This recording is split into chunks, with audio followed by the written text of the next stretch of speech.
Mesdames, Messieurs, bonsoir et merci d'avoir pris ce rendez-vous du débat, ce rendez-vous où se croisent chaque vendredi verbes et arguments avec mes invités, avec mes débatteurs. Bienvenue sur le forum des rédactions qui donne le pouvoir à l'analyse politique. Pour ce soir, nous allons parler d'un thème qui est intitulé « Appel à candidature du parti LD », c'est bien sûr les démocrates. Quelle analyse faire de la liste des 34 candidats? Nous aurons le temps de fouiner un peu pour comprendre un certain nombre de choses selon l'analyse des analystes politiques, selon l'appréciation des débatteurs. Ils répondront à mes questions, à mes préoccupations, peut-être des préoccupations qui vont coïncider avec les vôtres.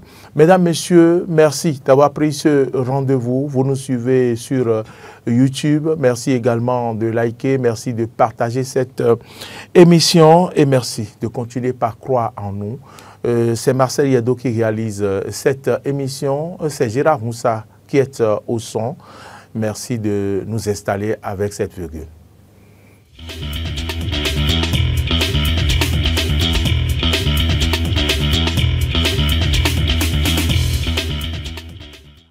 À ma gauche, ce soir, sur ce plateau, Hugues Hector Zogo. C'est un habitué de cette émission. Hugues Hector Zogo, bonsoir. Ou bonjour, selon l'heure à laquelle les téléspectateurs nous reçoivent chez eux.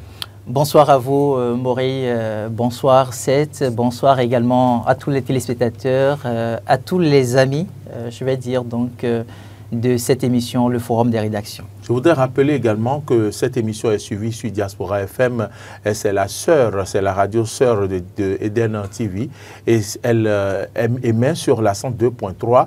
L'émission est suivie également à la radio, donc c'est pour vous permettre de saluer les auditeurs également, Hugues Hector Zogo. Donc bonsoir à tous les auditeurs de Diaspora FM qui nous suivent également en direct. En face de vous, votre vis-à-vis, il fait son baptême, je n'ose pas dire de feu, hein, mais c'est son baptême sur cette émission. C'est ici qu'on est en analyse politique, mais c'est pour la première fois que nous l'invitons dans ce creuset qu'est le Forum des rédactions. Lui, c'est Seth Atemi. Bonsoir Seth Atemi. Bonsoir Maury, bonsoir Hugues, bonsoir aux éditeurs et aux téléspectateurs qui nous suivent et merci d'être toujours avec nous. Pour votre baptême, vous arborez ma couleur préférée, donc ça me permettra de vous dispenser des questions colle. Comme j'en ai l'habitude. Dieu merci. Bon, d'accord, vous dites Dieu merci. On peut le dire. Vous n'attendez pas la fin pour apprécier. Je compte sur Dieu. Très bien. On va y aller tout de suite pour le débat. Oui, appel à candidature du parti LD. Quelle analyse faire de la liste des 34 candidats? Qui sont ces candidats-là qui ont déposé leur dossier à cet appel à candidature quand l'on sait que déjà une personne a démissionné de la liste, sinon au départ c'était 35. Nos débatteurs vont nous donner une idée de ces candidats. Ma première question sera d'abord ma question introductive.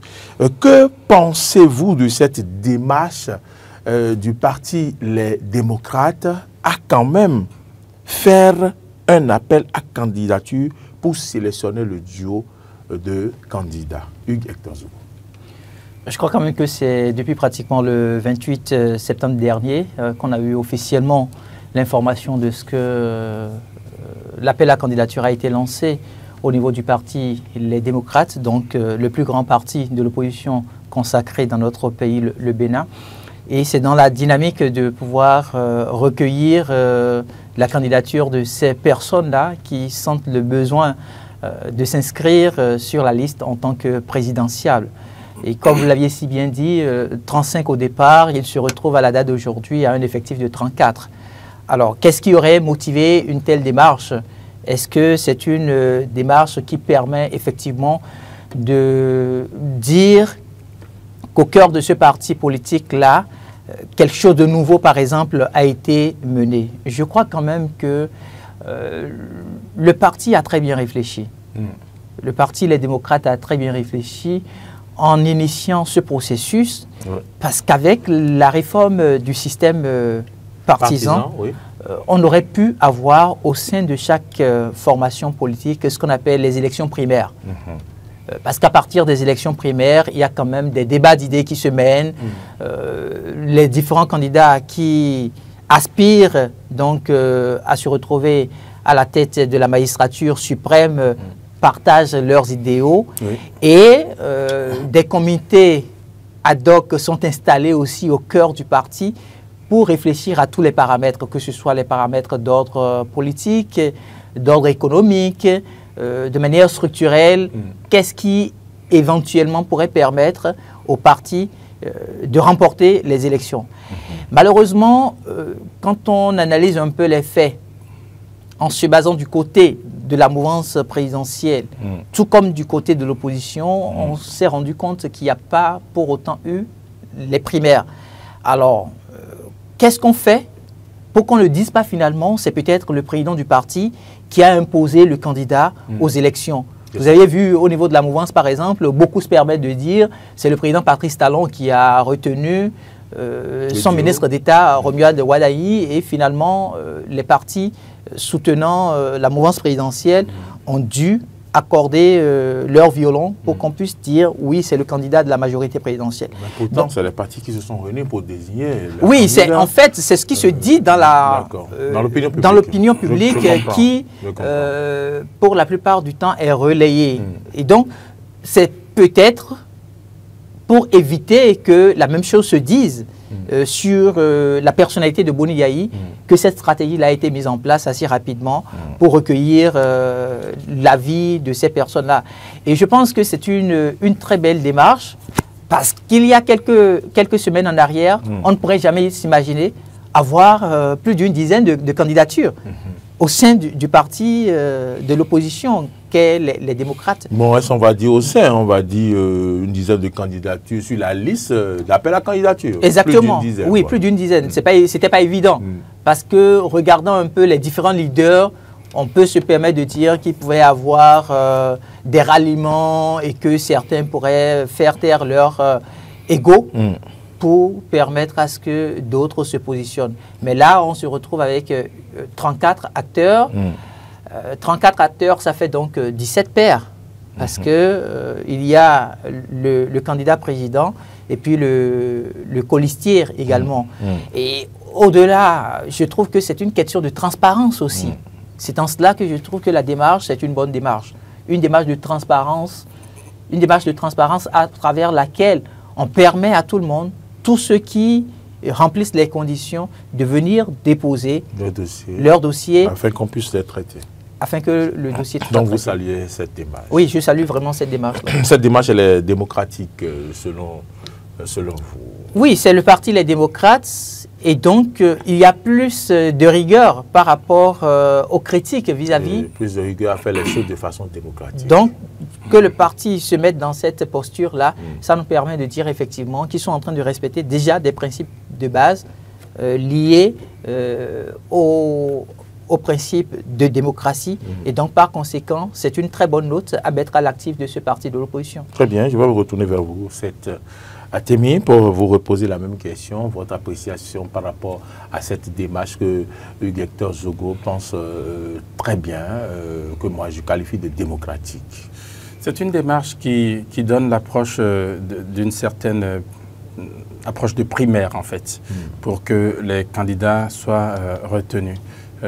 Et pour un parti qui s'appelle le parti Les Démocrates, donc cela donne une allure ou une vision totalement démocratique.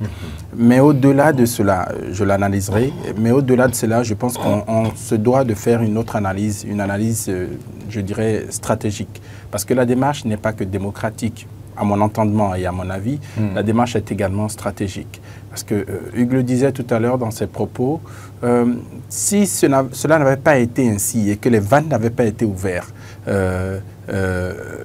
on n'aurait pas autant de candidatures pour que le duo candidat du parti les démocrates puisse être défini. Ce n'était pas évident de pouvoir l'avoir.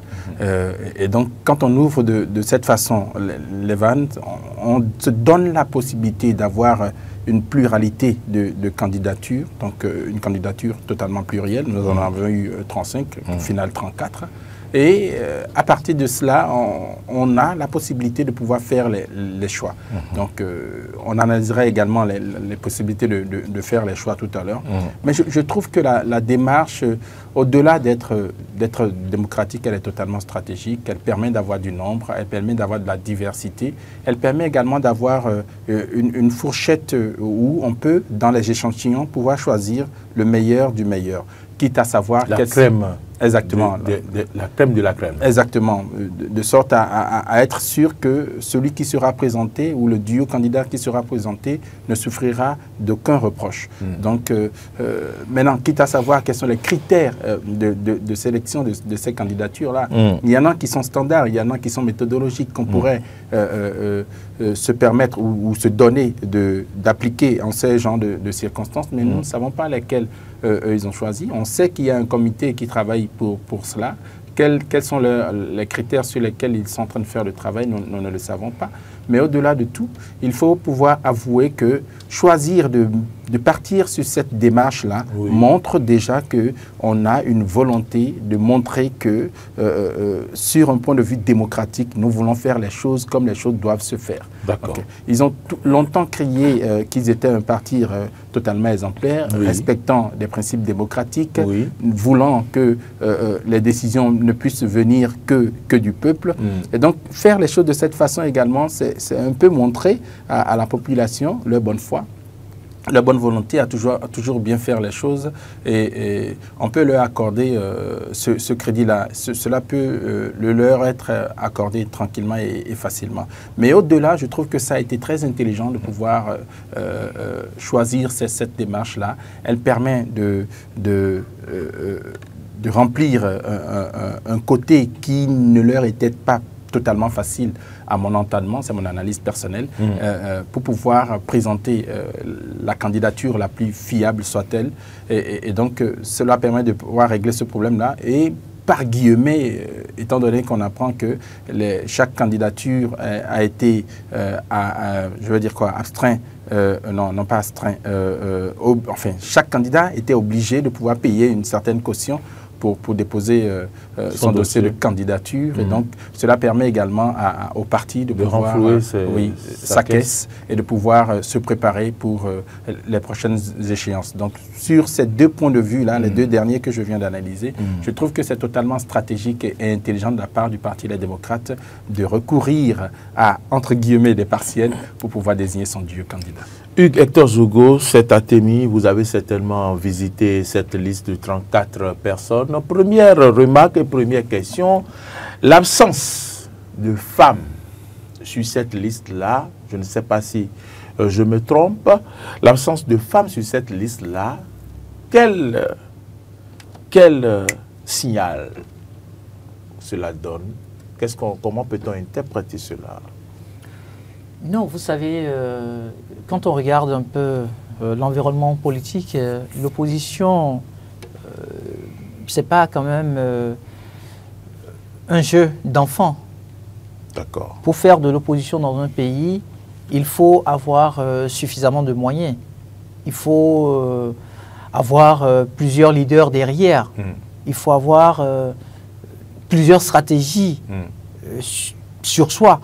Et donc, la femme, vous savez, la femme de nature est souvent très réservée. Très réservée.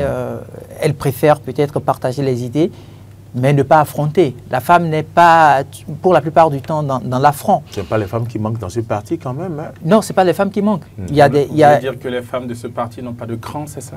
Non, ce n'est pas une question de cran. Mais c'est-à-dire que on se retrouve actuellement à une posture où si une femme se positionne... Ou elle ne se sent pas prête encore? Oui, je pense qu'il y a une question d'enjeu. C'est une question d'enjeu. Si une femme se présente au cœur de ce panoplie de candidatures, et si par exemple le parti arrivait à la positionner en tant que candidate aux élections présidentielles. Est-ce que notre contexte sociologique nous permet, est-ce qu'on est déjà prêt au Bénin de confier les destinées de notre pays, c'est-à-dire la magistrature suprême, dans les mains d'une femme? Vous pensez un instant que la mouvance... Mais il faut quand même une candidate femme, tout au moins pour constituer le duo. Et si elle n'est pas désignée... Et il peut arriver. Comme... Il peut arriver parce que, juste là, il y a un flou autour de la question des colistiers. Nous ne savons pas si le candidat qui sera retenu au niveau du parti, les démocrates, si c'est le candidat même qui va choisir son colistier. Nous ne le savons pas encore. Donc si c'est, par exemple, cette option-là que le parti a fait, on pourrait avoir la chance d'avoir une femme dans le duo de candidature. Comme c'est le cas, par exemple, au niveau de la mouvance. La mouvance aurait choisi, par exemple, Madame Mariam Tchiabi-Tallata comme candidate, mais a préféré la maintenir au poste de vice-présidente. La première d'ailleurs de notre pays qui a occupé ce poste. Et qui a elle a valablement servi le poste institutionnel. Donc je me dis, c'est plus une question à avoir par rapport au fait qu'il y a absence de femmes. Pas du tout, il n'y a pas du tout d'inquiétude à avoir. On peut espérer qu'après que le choix du candidat ait été fait, qu'on se mette maintenant dans le registre des stratégies politiques et que le colistier ou la colistière soit, pourquoi pas, du genre féminin. Très bien. Je vais prendre la réaction. Oui, je ne prends pas totalement l'avis. Vous ne partagez pas totalement son avis? Pas entièrement. Je trouve que quand on est un parti politique, qui plus est le parti politique de l'opposition, et qu'on est un parti totalement organisé, qu'on a des principes démocratiques et tout le reste, il faudrait travailler premièrement à ce que le leadership, l'équité genre puisse régner déjà au niveau de son parti. De sorte à ce que, quand il y a des joutes électorales, que l'on puisse avoir un minimum de candidatures féminines qui soient proposées. Et on a eu une liste de 34 personnes, de 34 candidatures. J'aurais aimé qu'il y ait au moins une seule femme à l'intérieur, ne serait-ce qu'une seule, même si elle ne serait pas désignée au final. Je sais que nous sommes dans une société totalement patriarcale et que ce que dit Laurent vient de la source. C'est que dans la société... C'est peut-être la caution qui les a freinés. Je ne pense pas. Il y a des solutions pour ça. Et je suis sûr, je suis persuadé que dans le rang des démocrates, il y a de valables femmes, des vaillantes femmes qui ne sont pas prêtes pour être présidente de la République. Peut-être qu'elles ne sont pas encore prêtes dans l'esprit. Et ça donne un mauvais signal du côté de l'opinion. Parce que vous savez que notre pays est majoritairement dominé par des femmes. Les femmes elles occupent 52 ou 53% de la population béninoise. S'il n'y en a pas une seule du côté des démocrates pour représenter le parti et occuper la fonction, je trouve que, entre guillemets, c'est dommage et qu'on devrait travailler à pouvoir corriger cela. Donc pour moi, au-delà du fait que nous avons des valeurs socio-culturelles et sur lesquelles nous nous basons, je trouve qu'on est en plein 21e siècle, nous sommes en 2025, les élections c'est en 2026, et dire que des femmes ne sont pas encore prêtes ou qu'elles n'ont pas de caution, ou etc., je trouve qu'il n'y a pas de raison qu'on puisse avancer pour justifier qu'il n'y a pas une seule candidature dans la liste de ces 34 qu'on nous a présentées pour postuler soit au duo candidat des démocrates ou à la candidature des démocrates pour la fonction exécutive de ce pays. Avec la complicité de Marcel Yeddo, Hugues Hector Zogo, cet Athémie, on va visiter cette liste-là. On va la visiter. Marcel Yeddo, est-ce qu'au fur et à mesure que nous déroulons la liste, on aura les photos? Je ne sais pas si on va le faire comme ça ou bien si je déroule la liste pour que vous affichez les photos pêle-mêle, je ne sais pas. Pêle-mêle. Bon, d'accord. Donc, pas besoin de... Parce que moi, je ne connais pas tous les candidats. Exactement. Je ne connais pas de visu. Je ne les connais pas tous. Non plus. J'entends des noms. Alors, nous allons commencer par le premier sur la liste qui est Bior Sawe Yakubu. Bior Sawe Yakubu qui est le premier sur la liste, oui.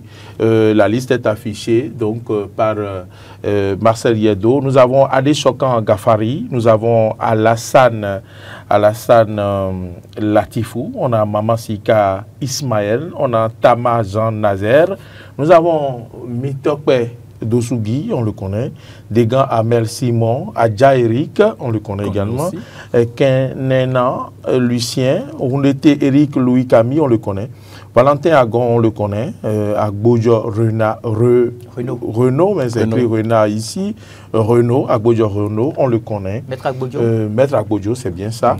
Amadou Moukaïla, Dossou Emmanuel, Natabou Florent, Agossou Fresnel Médecin, Soglonou Mathieu, Seko Azana Fidèle, Loko Achille Palom, Achade Noureni. Nourenou, on le connaît. Hein? Oui, bien sûr. Moïse Kérékou, on le connaît également. Denon, Huema Victorin, Abou Elvis, Eda Daniel, on le connaît, non? Eda bien Daniel. sûr, bien sûr. Alors, on va rentrer dans la dernière tranche de cette liste. Nous sommes au numéro 25 maintenant. Oui, nous sommes au numéro 25. De Souza Jean-Claude, Fadé Olatunji Victorin, et puis Noureddin, non, c'est... Noureddin voilà, Noureddin Saka Salé, c'est bien ça. Oui. Nous avons Djimadja, bienvenue Laurent, vous le connaissez? Non, pas vraiment. Vous le connaissez? De nom. Nous sommes directement en Suisse comme ça.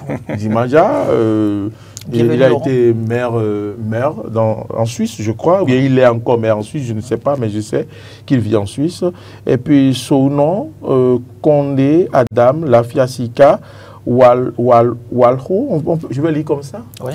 Walho, Nounayon, Simon, Romaric Abdel, Wassangari, Biosika Kamel, et Kokode, Nadin, Ange Taïwo, Sinsou Bodé Smith. On va finir par Kitty. Nathanaël. Vous connaissez Nathanaël Kitty? Nathanaël Kitty. Oui, vous connaissez? Oui, j'ai entendu le nom, Nathanaël Kitty. Je crois qu'il est opérateur économique dans ce pays. D'accord. Oui. Revenons maintenant à la liste. Ouais. Revenons à la liste des 34 candidats. Sur cette liste-là que nous pouvons répartir, comment dire, je ne sais pas si on va répartir cette liste en deux ou trois catégories. Ouais. Des gens qui sont purement des démocrates qu'on connaissait. Ouais. Bien sûr, avant, on les connaissait. Oui. Et ils se sont affichés, ils ont travaillé dans le microcosme politique béninois en tant que membre du parti Les Démocrates. Pêle-mêle, on peut citer Noureddin Saka Salé, Maître Agbojo, Éric Koundoté, pour ne citer ceux-là. Ouais. D'accord. Alors, nous avons une autre catégorie qu'on ne connaissait pas en tant que démocrate. Ouais. D'accord, comme Valentin Agon, comme qui encore celui-là, monsieur Djimadja, comme peut-être beaucoup d'autres, Moïse Kérékou par exemple, je ne me trompe pas. Hein. Pas du tout. Et puis d'autres noms comme ça, on ne sait pas s'ils sont membres du Parti démocrate ou non. Voici ma question. Lorsqu'on fait un appel à candidature et que moi, je ne suis pas membre du parti politique et que je peux donc postuler à cet appel à candidature au sein de ce parti, est-ce que cela fait de moi un opposant? C'est une question très stratégique qui nous ramène, je vais dire, à la réalité des réformes du système partisan. Nous sommes là au cœur des réformes du système partisan. Parce que pour être candidat au Bénin, désormais, vous devez pouvoir être porté par les partis politiques. Très bien. Vous avez la bonne foi, vous avez la volonté, vous avez les moyens financiers, mais vous ne pouvez plus individuellement vous lever, aller déposer votre dossier. Il faut forcément que ce soit les partis politiques qui portent votre candidature. Qui portent votre candidature. Ça, c'est... Et cette réforme ne tient pas forcément compte de ma couleur politique. Non, cette réforme ne tient pas... Je cherche un parti qui porte ma candidature. Le plus important pour vous, c'est que vous puissiez... C'est la finalité. Vous respectez les tests et lois de la République. Les tests et lois de la République vous font obligation que votre candidature soit portée par des partis politiques. Très bien, je suis votre raisonnement. À partir de ce moment-là, vous faites l'effort de voir sur l'échiquier politique quel est ce parti susceptible de porter votre candidature en un premier temps et en un second temps, une autre barrière à pouvoir franchir, c'est de pouvoir obtenir ce qu'on appelle le parrainage des élus, que ce soit des maires ou des honorables députés à l'Assemblée nationale. Donc, dès que vous n'arrivez pas à remplir ces deux conditions, votre rêve se brise. Vous n'avez plus la possibilité donc de vous retrouver pour dire « je suis présidentiable ». Et donc, ce n'est pas surprenant que vous puissiez aujourd'hui voir sur la liste du Parti Les Démocrates de nouvelles figures, des figures qui auraient été peut-être des figures centristes, des gens qui, par exemple... Ou même des figures de la mouvance. Même des figures de la mouvance. Ce n'est pas exclu. Ce n'est pas exclu. Ne soyez pas... Parce que juste l'intérêt est que le candidat soit porté. La candidature soit portée. Exactement. Vous savez, le président Patrice Talon, c'est quelqu'un de très réfléchi. Au cours de la séance avec les jeunes au Palais de la Marina, il disait aux jeunes de ne pas se retrouver surpris que Boni Yahi et puis lui parviennent à choisir, par exemple, un même candidat. Mais si vous avez aujourd'hui un acteur... Qu'est-ce qu'il veut dire par là? Si vous avez aujourd'hui un acteur de la mouvance qui n'a pas pu obtenir la caution des partis de la mouvance présidentielle, mais qui s'est vu obligé de se mettre sur cette liste-là, de se mettre sur la liste du parti de l'opposition, les démocrates, et que, après analyse, le parti, les démocrates se disent c'est à lui que nous faisons confiance, est-ce que ce n'est pas le choix du candidat? Il peut ne pas être aussi un membre de la mouvance, puisque le président disait que si le candidat, il trouve qu'il y a un candidat qui puisse continuer ses œuvres, je le paraphrase, puisqu'il suit aussi cette émission parfois, s'il trouve un candidat qui est à même de continuer l'œuvre qu'il a entamée, qu'il appartienne aux démocrates ou à un autre parti qui va le supporter. Évidemment. Il a dit, hein, donc, c'est pour vous dire que ceux qui pensent, de par le passé, que la réforme du système partisan a été un échec, se rendent compte à l'évidence qu'en réalité, il y a un travail de fond qui vient d'être fait par les acteurs politiques de notre pays. Désormais, ce n'est plus forcément la couleur politique. Mais qu'est-ce que vous avez comme idée? Qu'est-ce que vous apportez à votre pays? Exactement. Parce que si c'était juste se limiter simplement au choix du candidat, sans tenir compte de tous ces paramètres relatifs aux obligations des tests et lois de la République, ce n'était pas évident. Mais cela me pose un problème que je ne vais pas évoquer maintenant parce que je vais laisser Seth répondre d'abord avant de poser le problème que agir, évoluer comme ça me pose. C'est ça. Donc aujourd'hui, pour vous résumer, on comprend donc que on peut donc ne pas être opposant dans l'âme et se retrouver porté par le parti Les Démocrates. Quand vous prenez le professeur, le docteur Valentin Agon, c'est le meilleur exemple qu'on puisse avoir au niveau de cette liste-là. Le docteur Valentin Agon, panafricaniste, innovateur, donc pur scientifique. Mais il a besoin aujourd'hui d'être utile à notre pays, à son pays. À travers les relations qu'il a déjà créées de par le monde et partout. Avant que le président Patrice Talon ne vienne parler de la rupture, lui, il avait déjà publié un ouvrage qui porte le titre « La rupture ». Ben là, c'est l'écrivain qui parle maintenant. Voyez-vous? Et donc, il a porté d'une manière ou d'une autre de la réflexion. Et aujourd'hui, il se sent apte. Il a le relationnel, il a les moyens de dire « Oui, je peux désormais servir mon pays en tant que président de la République. » Monsieur comme Dimadja, qui a déjà fait son expérience en Suisse, par exemple. Exactement. Oui. Qui a été maire, plusieurs fois maire, et qui se dit « Mais pourquoi dois-je continuer par servir l'extérieur alors que mon pays a sans doute besoin de moi? Je préfère rentrer au pays. M'appelle. Mon pays m'appelle. Je préfère rentrer et apporter ma modeste contribution. » Mais il y a deux barrières. Je vous arrête d'abord parce que ma question me brûle, mais je ne vais pas la poser maintenant.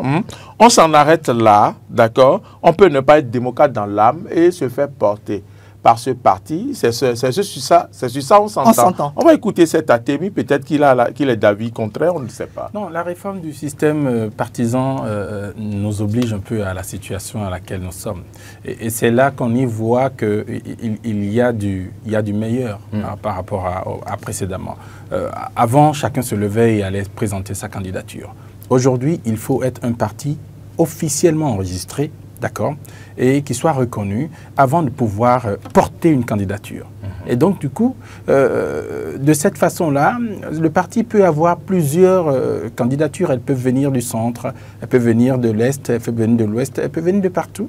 C'est le parti qui analyse, fait ses analyses et finalement porte une candidature. Et donc, pour revenir totalement à votre question, on peut ne pas être démocrate ou on peut ne pas être, je vais un peu plus loin, opposant de souche et d'essence et être porté par le parti de l'opposition pour aller aux élections. Une fibre d'opposant quand même pour une fibre d'opposant pour oser aller vers les si vous l'avez jamais manifesté, si vous l'avez jamais ressenti, si ce à quoi vous aspirez, c'est faire en sorte que les réformes en cours actuellement puissent continuer, que vous puissiez apporter du vôtre, afin que l'on puisse parvenir à un firmament meilleur à ce qu'on est en train d'imaginer actuellement, vous n'avez pas besoin d'avoir une fibre d'opposition dans le corps, dans le sang, ni même dans l'âme, avant de pouvoir vous faire porter par le parti de l'opposition et même pouvoir peut-être gagner. Quand on prend Eric Adja, est-ce qu'il est dans la séraille politique actuelle? Est-ce que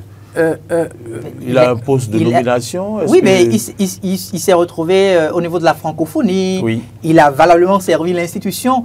C'est une fonction à l'international? Oui, à l'international. Il est allé à la francophonie sous le président Patrice Talon ou bien sous le président... Je crois Boni Yayi. Mais bon, quand vous vous retrouvez à des institutions du genre, ce que vous portez le plus, c'est la liberté. Qu'est-ce que le Parti Les Démocrates, en tant que parti de l'opposition, défend le plus? Si ce n'est pas les questions de liberté. C'est juste les questions de liberté, que ce soit liberté institutionnelle, donc que les institutions de la République puissent servir la République sans pour autant s'immiscer dans des questions relationnelles, au point où l'on puisse se dire, cette décision-là qui a été rendue par exemple par la justice, c'est une décision rendue sur fond d'humeur, ou soit une décision rendue parce qu'il y a de la manipulation. Je vais laisser Hugues Zogo aller, cet atelier aller au bout de ces idées. Oui, on vous aurait compris. Donc, pour revenir à ce que je disais qu'on peut ne pas l'être de souche opposant ou même contre les réformes en cours, et être totalement porté par le parti de l'opposition. Parce que qu'on le veuille ou non, le Parti des démocrates est un parti officiellement reconnu comme étant un parti de l'opposition aujourd'hui. Ils se disent même être le seul parti de l'opposition quand on les entend dernièrement par rapport à leur sortie et par rapport au ralliement de l'autre parti.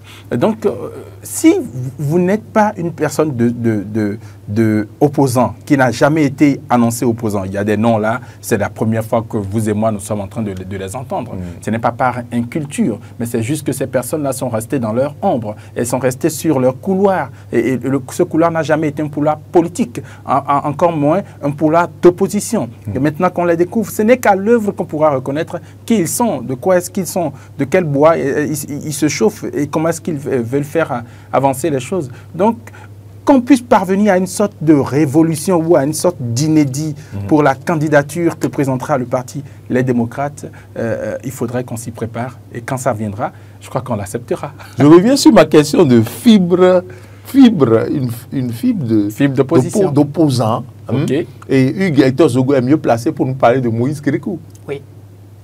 Moïse Kérékou s'est retrouvé dans une démarche de citoyenneté. Il trouve qu'aujourd'hui, ce dont le Bénin a le plus besoin, ce sont les valeurs citoyennes, les valeurs républicaines. Et donc, les valeurs républicaines ne sont pas des valeurs que l'on développe, qu'on soit forcément de la mouvance ou forcément de l'opposition. Que vous soyez de la mouvance ou de l'opposition, vous avez l'obligation et le devoir de développer des valeurs républicaines. Vous deviez reconnaître la portée des institutions. Vous deviez forcément respecter la devise de votre pays.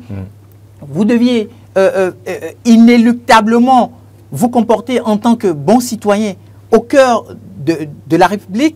Les questions de bonne gouvernance, de lutte contre la corruption sont des questions transversales sur lesquelles il vous faut inéluctablement travailler.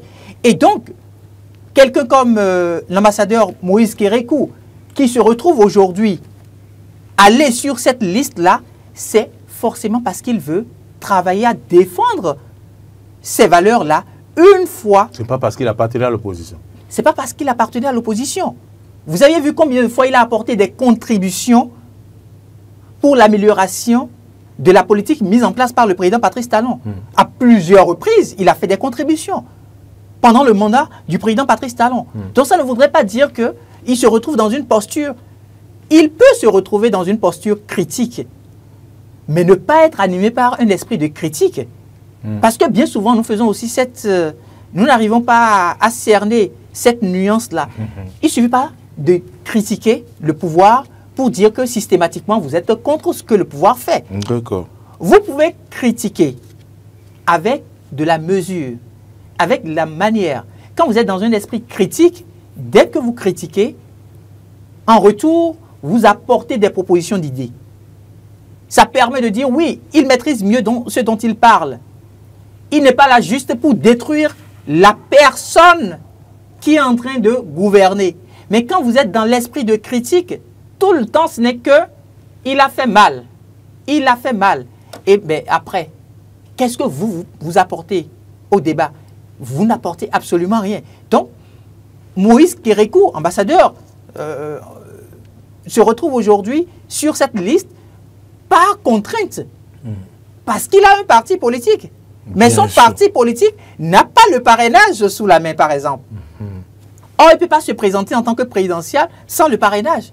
Il faut donc forcément qu'il rallie un parti qui a la possibilité de lui mettre à disposition. Et puisqu'il n'a pas eu cette possibilité, les clés. Comme ces nombreuses personnes sur cette liste, 33, bon, je ne vais pas dire 30, sont comme d'autres sur la liste, oui, à donc avoir cette possibilité à la mouvance, exactement, ils vont vers l'opposition. Et puis, le parti Les Démocrates a été très habile. On dirait même que le parti Les Démocrates a mieux compris l'esprit de la réforme du système partisan.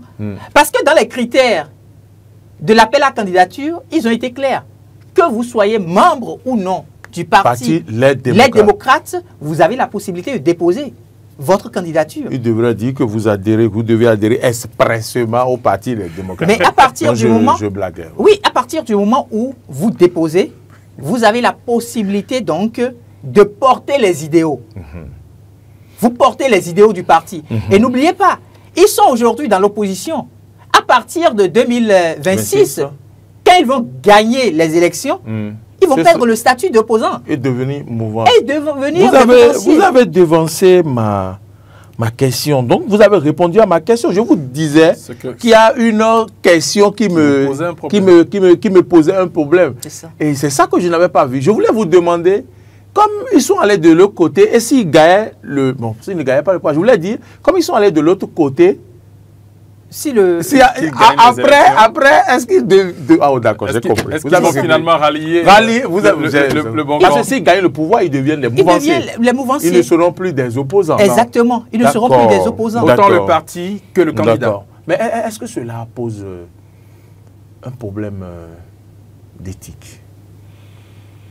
On pourrait dire oui, parce que la question qu'il faut se poser derrière, on dit que c'est l'intérêt qui guide le monde. Est-ce que ce n'est pas l'intérêt, ça, que d'aller vers l'opposition sans être membre de ce parti? De façon politique, on vous dira que c'est l'intérêt supérieur du pays, l'intérêt général du pays. De façon politique, c'est ce qu'on vous dira. C'est une réponse politique. Exactement, c'est ce qu'on vous dira, et je vous le dis. Mais au-delà, de façon stratégique, de façon technique, on vous dira, et sur un point de vue, j'ai envie de dire, business, on vous dira que c'est un deal. Parce que si vous n'êtes pas du parti, que vous devez vous faire porter, imaginez quelles sont les discussions que le parti fera avec vous avant de vous dire, bon, c'est vous qui êtes porté. Parce qu'après le dépôt des candidatures... Est-ce qu'il n'y aura pas risque de trahison dans un futur? C'est une possibilité. Le parti vous porte comme ça, Hector Zougou, c'est Atemi, et que vous accédez au pouvoir. Est-ce qu'il n'y a pas risque de trahison, peut-être plus tard, parce que vous n'êtes pas membre du parti dans l'âme, vous n'êtes pas un démocrate bonté. Je suis d'accord. Est-ce qu'au pouvoir, une fois au pouvoir, c'est vous qui décidez? Est-ce que vous n'aurez pas tendance peut-être à faire à votre tête? C'est une possibilité. Ça dépend de quelles sont les conditions, quelles sont clauses les obligeances, merci, quelles sont les clauses sur lesquelles les signatures sont faites avant que le candidat ne puisse... Ça, c'est papier. On peut faire autre chose, non? Il y a des gens qui n'ont pas le respect de la parole donnée. Je suis totalement d'accord. Écoutez, s'il y a des actes écrits et sur lesquels vous partez et qu'après il y a trahison, on peut, sur des voies ou selon les principes que vous vous êtes assignés, le faire. Mais ce ne serait pas la première fois que ça arrive. Ça arrive actuellement dans un pays que vous connaissez très bien, qui n'a pas la paix il y a longtemps. En République démocratique du Congo, c'est en train d'arriver actuellement.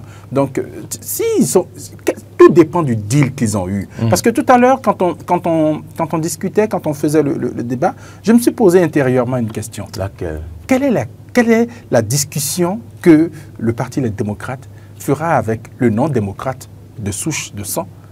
Qui serait la personne la mieux pour non pas seulement porter le flambeau du Parti des démocrates, mais la personne la mieux indiquée pour accéder à la Marina?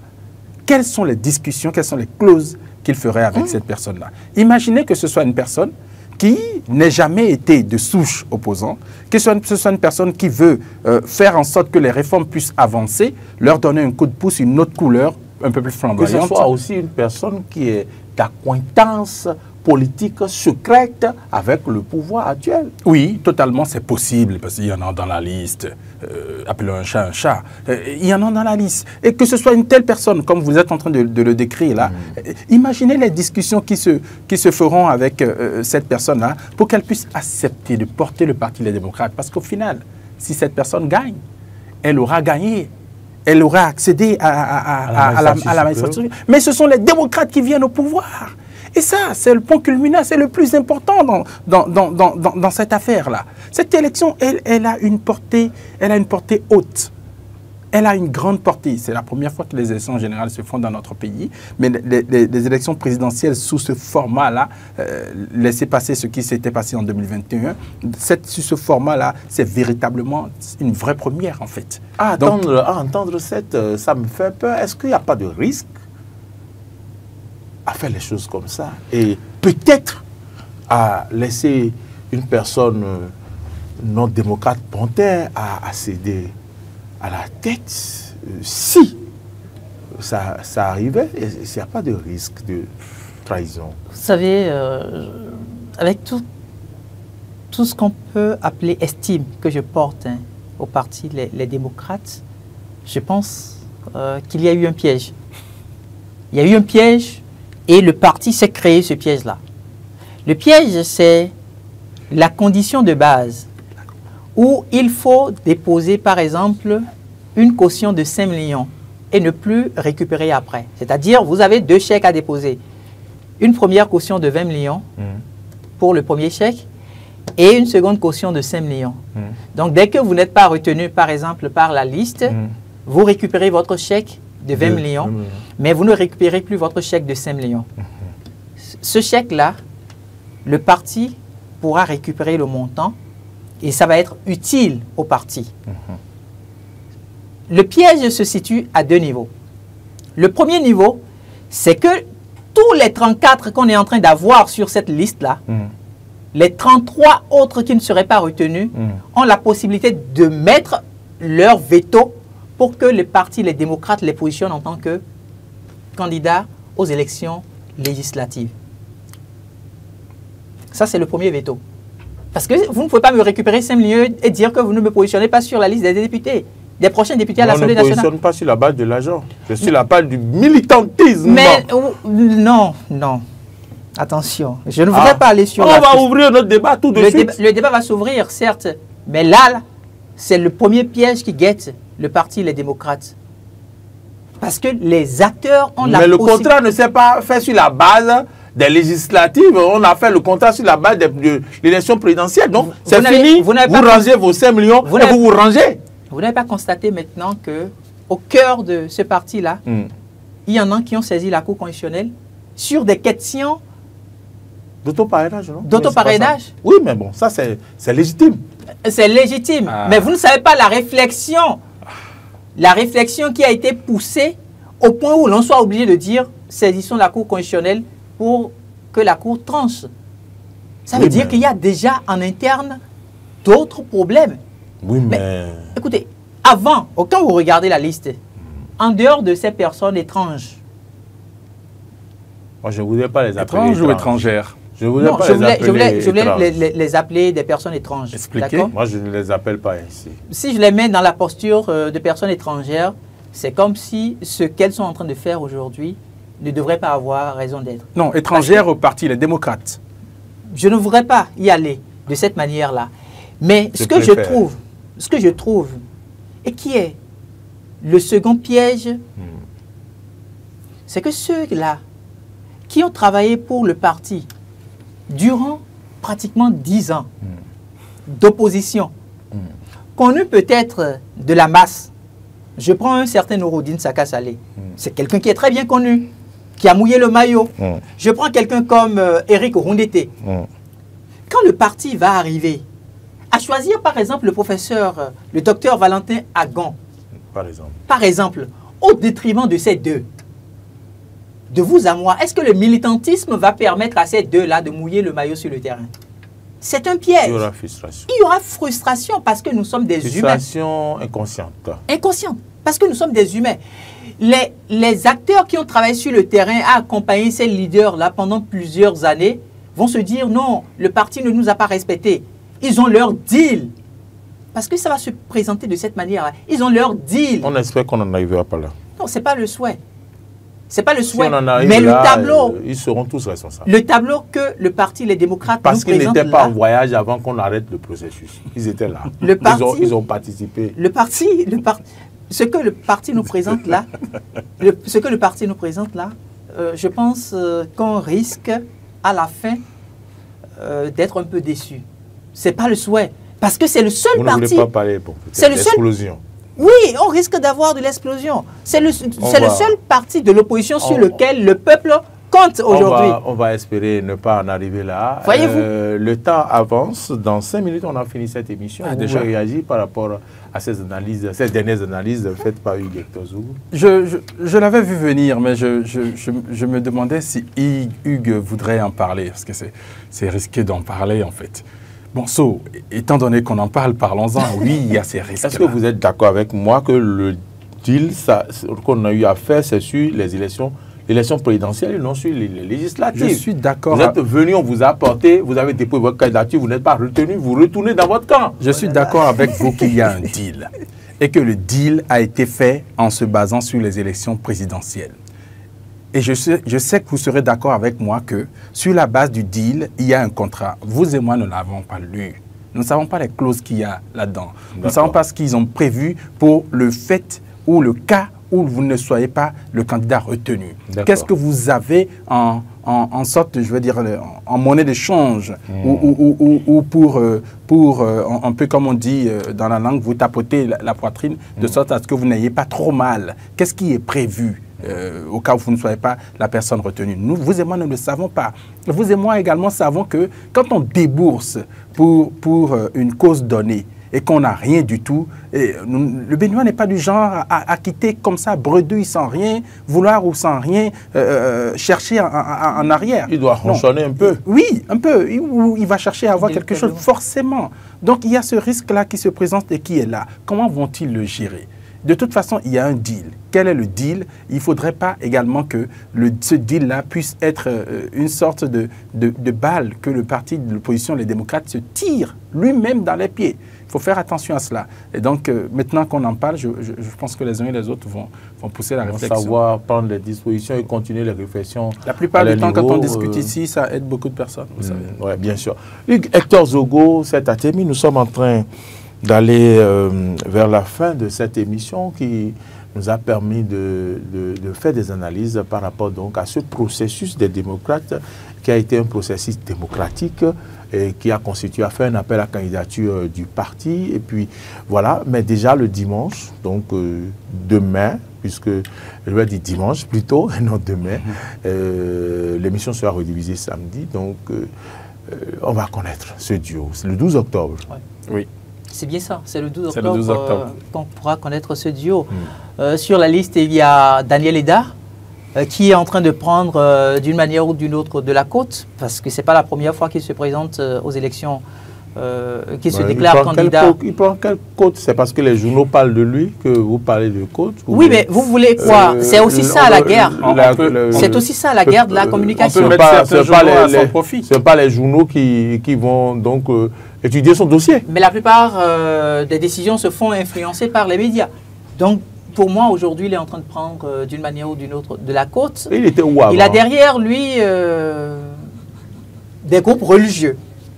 Il a derrière lui des groupes religieux. Au cas où Daniel Idal ne serait pas porté candidat, par exemple, par le parti Les Démocrates, qu'est-ce qui va se passer en termes de deal? Les groupes religieux vont prier. Ah, d'accord. Donc, qu'il prie déjà pour que sa candidature puisse être portée. Oui, imaginez, on aurait souhaité, par exemple, voir une certaine Célestine Zanon en tant que colistière. Pourquoi pas? Pourquoi pas? En tant que policière de ce parti-là, ça viendrait donner... Pourquoi pas Marie-Élise Bédot? Oui, Marie-Élise Bédot, mais bon, est-ce qu'elle, au regard quand même de ces dernières années, est-ce qu'elle continue encore de Elle a abandonné la politique. Oui, je pense qu'elle a dû se retirer de la scène politique, mais pour une dame comme Célestine Zanon, colistière, pourquoi pas accompagner Eric Ondete ou Nouroudine Sakasalé, ça pourrait porter. Ça pourrait porter. Parce que, pourquoi pas Eric Adja, pourquoi pas Valentin Agon?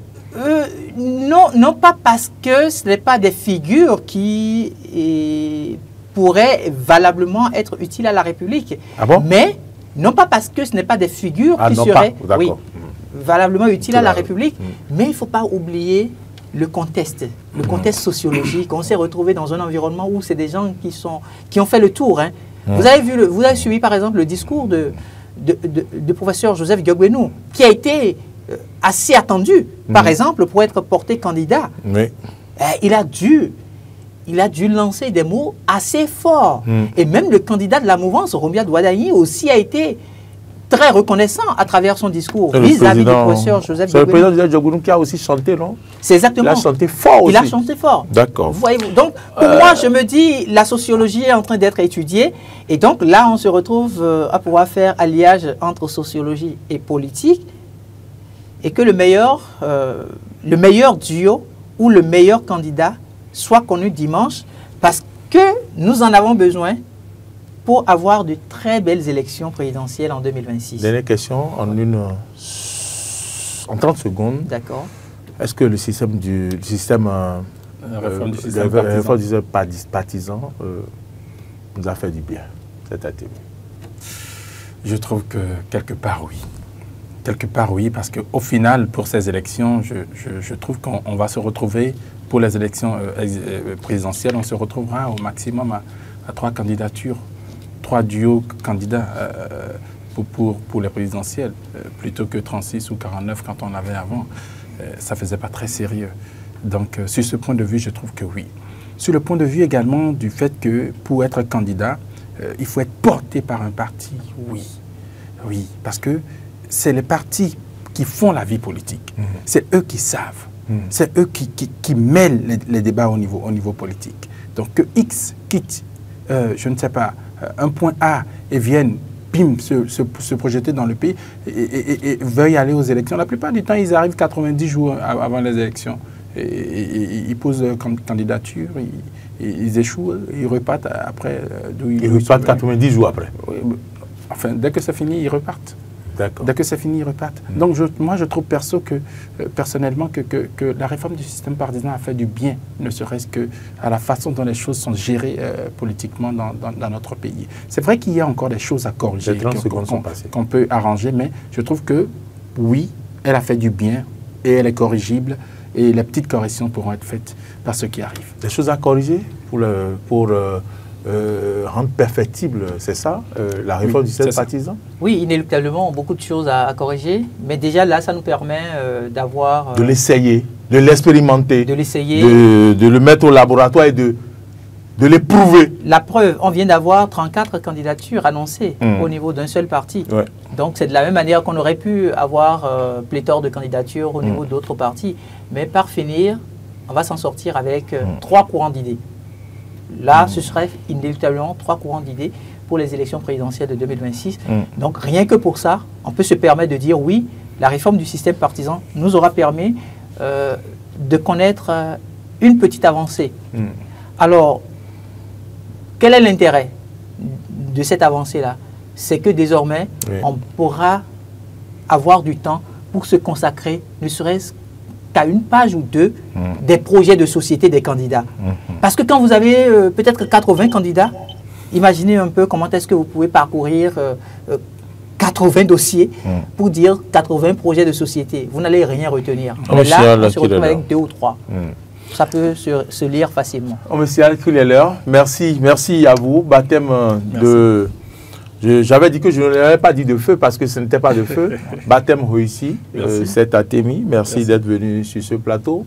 Merci à vous, Hugues, Hector Zogo, pour vos analyses. C'est moi qui vous remercie. Et merci à vous aussi qui nous avez consacré du temps. Vous nous avez suivis. Merci pour l'attention. Vous allez continuer les réflexions entre vous, dans vos groupes et autres, afin de voir la pertinence des idées, des arguments avancés par nos débatteurs sur ce plateau. Merci à toutes et à tous de nous avoir suivis. Marcel Yedo a réalisé cette émission. Gérard Roussa était au son. Derrière tout cela, Modeste Moundé-Kmondi, Martin Toyinse. Et je vous souhaite de vous porter très bien et de passer un excellent week-end en notre compagnie. Sur YouTube, vous pouvez suivre à votre guise et resuivre ce débat. Bien à vous. À bientôt.